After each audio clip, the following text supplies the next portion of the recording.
Existe uma sensação que J.R.R. Tolkien chamava de a longa derrota. É aquele peso no peito que sentimos quando percebemos que não importa o quão forte seja nossa luz, as sombras do mundo parecem ter uma estratégia impecável, enquanto nós temos apenas dúvidas. É a percepção de que o mal não precisa ser inteligente para vencer, só precisa ser persistente enquanto o bem se perde nas suas próprias fraquezas. Você provavelmente se lembra de Gandalf como o arquétipo do sábio inabalável, o guia que tem todas as respostas, o mago que chega exatamente quando pretende. Mas eu quero que você feche os olhos por um momento e tente ouvir o silêncio de Khazad-dûm.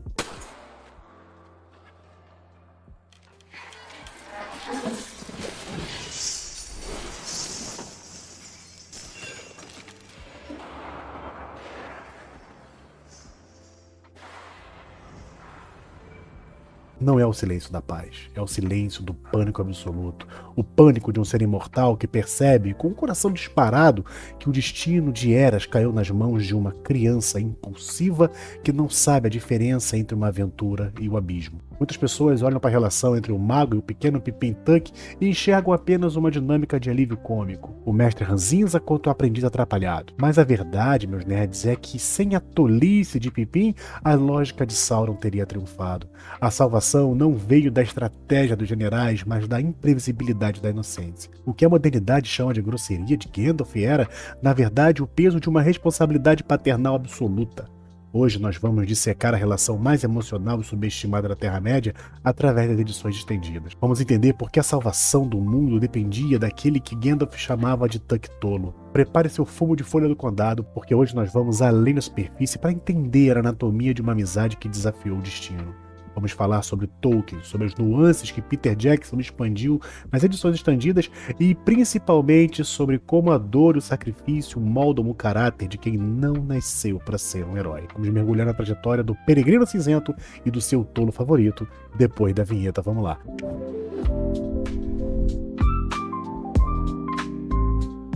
Salve, meu nerd, sejam bem-vindos ao Migrante Nerd. Deixa aí o seu like, porque no final você vai acabar esquecendo. E é sério, esse gesto simples ajuda a manter viva a análise de obras que realmente têm algo a dizer sobre a condição humana, sobre o legado, sobre o que significa carregar o fardo da responsabilidade. Se você cresceu assistindo a trilogia, sabe que as versões do cinema são épicas, mas é nas estendidas que as almas dos personagens respiram.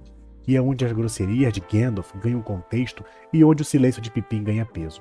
Vamos começar entendendo primeiro o peso que Gandalf carregava. Ele é um Maia, um espírito angelical enviado pelos Valar com uma única missão: inspirar a resistência contra Sauron. Ele porta Narya, o Anel de Fogo, cuja função não é lançar chamas, mas acender a coragem no coração que esfriam sob o medo. Gandalf sabe que a liberdade exige sacrifício e vigilância, mas ele está lidando com Pippin, que é a personificação da impulsividade Tuck.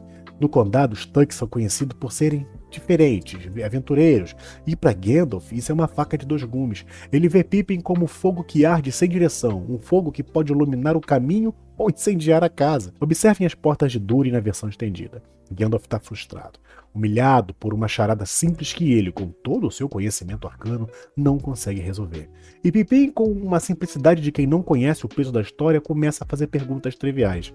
O que você vai fazer então? Bater com a cabeça nestas portas, Peregrine Tuck. E se isso não as quebrar, e eu tiver um pouco de sossego sem suas perguntas tolas, tentarei encontrar as palavras mágicas.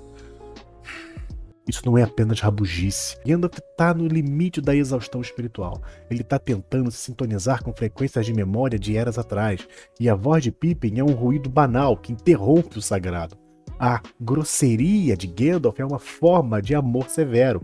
Ele está tentando ensinar a Pippin que, em tempos de guerra, o silêncio é uma virtude e a disciplina é a única coisa que mantém a morte à distância. Mas o desastre acontece. Na Câmara de Bazarbul, a curiosidade infantil de Pippin toca o que ele não deve. O corpo cai, o balde cai, o som não é apenas um barulho, é uma sentença de morte. Gandalf sabe o que dorme nas profundezas de Khazad-dûm.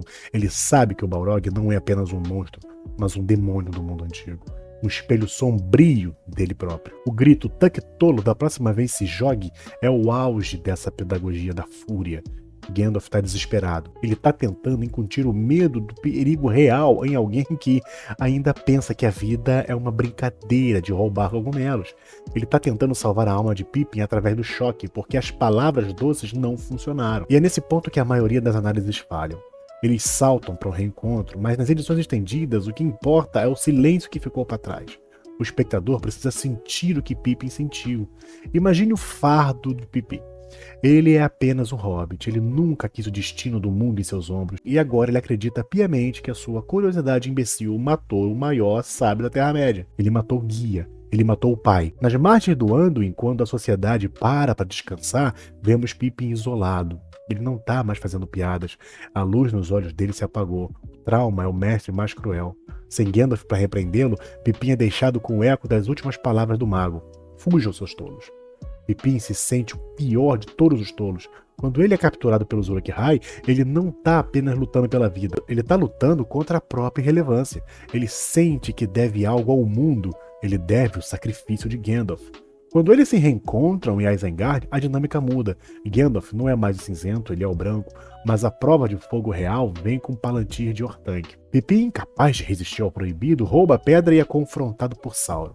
Nesse momento, Sauron não vê apenas um hobbit curioso. Em sua malícia, ele acredita ter encontrado o ladrão, o portador do anel.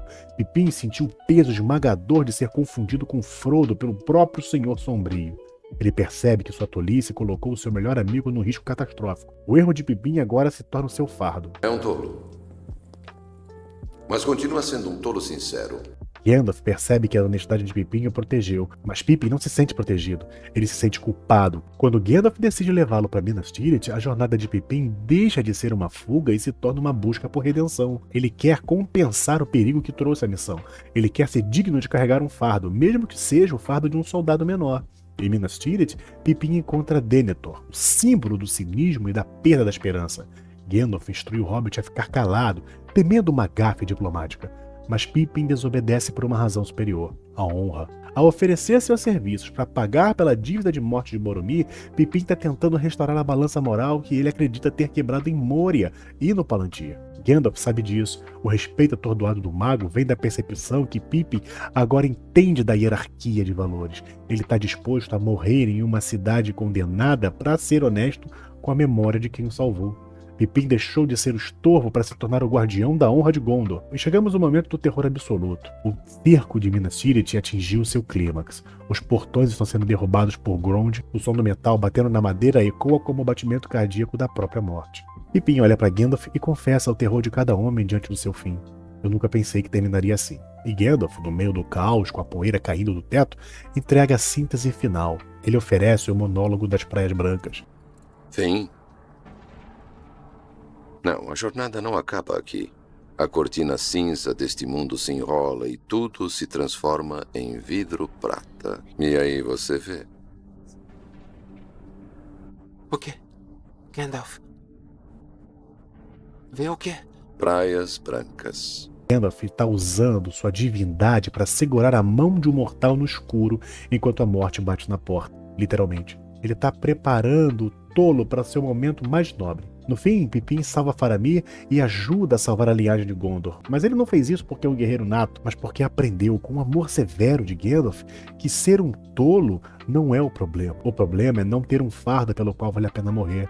Em um mundo de Saurons, a vontade de Pippin de amar e de ser leal sem estratégia é a maior forma de resistência. O Tolo tornou-se o guardião da esperança do mago, porque no final das contas, a luz mais brilhante não vem do conhecimento, mas da coragem de continuar sendo um tolo em um mundo que desistiu de sonhar. Foi Manete, espero que vocês tenham gostado. Deixe seu like, seu comentário, se inscreva no canal. Se quiser ajudar o canal, nós temos aqui o QR Code da Amazon bem grandão, onde você pode fazer qualquer compra e não aumenta nada para você. Se quiser ajudar mais diretamente, nós temos o QR Code pequenininho do Pix GG. Estamos abertos a temas e subtemas, enfim, vocês digam aí nos comentários o que vocês querem ver aqui no Migrante Nerd, beleza? Espero vocês no próximo vídeo. Forte abraço.